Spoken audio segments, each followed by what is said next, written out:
So the new Dragon Quest game is finally out, and in today's video we're going to be discussing whether or not it's worth your time and worth your money buying. And not only that, how different is it to a standard Dragon Quest game? Well, all that and more just ahead. Now, before we dive into anything today, please hit that like and subscribe button if you haven't done so already. And also just letting you know that today's video is sponsored by Square-Enix. Thank you again, Square, for providing me with a review code for today's video.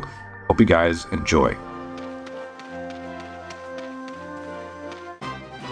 So, Dragon Quest Monsters begins with the main character, Sorrow, or whoever you decide to name him as. In my case, I named him me, waking up from a daydream, remembering previous events where some of his human friends got hurt, and then from there he decides, you know what, I'm going to go down to the monster world and stick it to my dad, because the main character is half human, half monster, so living between both has got him into some trouble. Essentially, and going down to the monster world, confronts his dad, and then gets a curse placed on him. You're no longer able to attack monsters, so thus begins your journey as a monster wrangler in this case. Then from there, your goal is to catch and recruit as many monsters as you can. I think there's upwards of like 500 in this game, which is really cool. So you have a lot of variety and a lot of monsters to choose from as you progress through the game. The goal is get as many monsters as you can, get more notoriety in every area through doing brawls and Coliseum kind of events, and then from there you get the attention of the big dads much higher up than you, and we'll leave it at that. But I think as far as story goes, look, it's really basic. I think the story is really only there to carry the gameplay, which is fair enough. And speaking of gameplay, there is a lot there that sets it apart from a Pokemon game, because, you know, if we're just going to come out and say it, it's a lot of people would be really quick to compare this and write this off as a Pokemon clone, but I don't think it's really the case. Yes, there are some elements within this game that are similar, but there's a lot that sets it apart from, you know, your standard Pokemon game, starting with you have 4 monsters per battle, and not only that, you have a reserve of an additional 4, so should your main 4 get wiped out, the other 4 can come in and continue the battles. You can also level up your monsters using skill points that you get through battles, so you're not strictly limited to, you know, just leveling up and grinding. There is a little bit more to it and a slight element of customization as well. Not only that, there's a thing called synthesis or synthesizing. You can combine 2 monsters. You can have a mommy and a daddy monster, then you get the spawn. Then you are able to choose which spawn you want to get, so you can get some really cool and unique ones, especially if you combine your starter monster with something else like a slime or whatever. But of course, you can't get that monster back or those monsters back unless you find them in the wild. So choose carefully, I suppose. Now, look, I have had a few issues with Dragon Quest Monsters Dark Prince. I don't know if it's the way that I've captured the footage for this game, or if it's purely an issue with the game, you know, a couple days out from launch. But man, the frame rate is really bad in some areas. I haven't been able to get a consistent 60 frames really at all. And I don't know if it's just, you know, docked mode. Handheld mode is slightly less worse than docked, but I find that the performance is all over the place. So when capturing footage, I can see the frame rate. It's, you know, not a consistent 60 at all. It'll dip between 58 to 48 to 50, down to 30. I've had it go as low as 10 frames per second.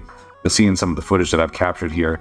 I don't know what the deal is, and I'm hoping that, you know, a patch can get released to fix this, because I feel that this might be a turnoff to some people. The game feels a little bit unfinished. It feels a little bit unpolished. You can tell that it didn't have the giant budget that Dragon Quest XI did. I played Dragon Quest XI a couple years ago. That was really my only experience with the series before, so you cannot go into, you know, Dragon Quest Monsters, the Dark Prince, expecting Dragon Quest XI. It's a completely different game, completely different experience, completely different budget. But that being said, if you can get beyond that, if you can look past the technical issues, I think there is a really likable game here. I think there is a fun gameplay loop to this game, but you just have to take a really huge grain of salt with it. So if you're comfortable trading off a, you know, balanced technical experience for a decent gameplay loop, yeah, then by all means, I would say that it's worth it. I will say that I struggled the first few hours to really enjoy the game whatsoever. As I progressed, as I played more, I found more monsters that were kind of cool.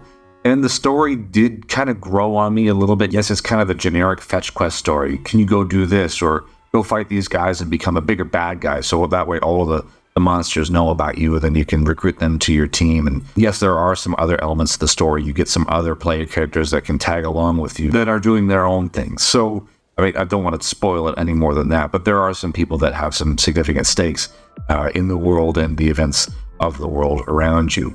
But I can definitely say that I would recommend it. Maybe wait for a sale, unless Square is able to push a patch to get the performance going a little bit better on Switch. In summary, if you're coming into this game expecting a mainline Dragon Quest experience similar to Dragon Quest XI, you will be disappointed. If you are coming into this game with no expectations, you just want to play something that's fun, essentially a no strings attached adventure that's not too heavy on the brain, doesn't require a lot of thought at all, and you can collect some cool monsters and have some cool interactions with some decent characters in terms of story, yeah, I would say pick this game up. Technical issues aside, I think it's a good game that could be made a little bit better and could be refined a little bit better as well. So hopefully devs see this or, hear some fan feedback and try and push a patch out initially to get some things fixed. Aside from that, I think it'll be a relatively enjoyable experience for people who aren't expecting a mainline Dragon Quest adventure. So anyway, have you played this game yet? What do you think? What are your initial thoughts?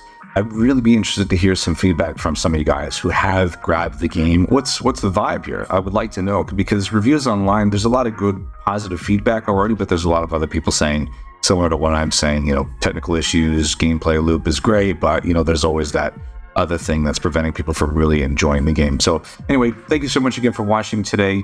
Please leave a like and subscribe if you haven't done so already. And yes, leave a comment below, as I said before. And thank you again to Square-Enix for providing me with a review code for today's video. I hope you guys enjoy a great rest of your week, great rest of your day, and we'll catch you again on the next one. Take care. Bye-bye.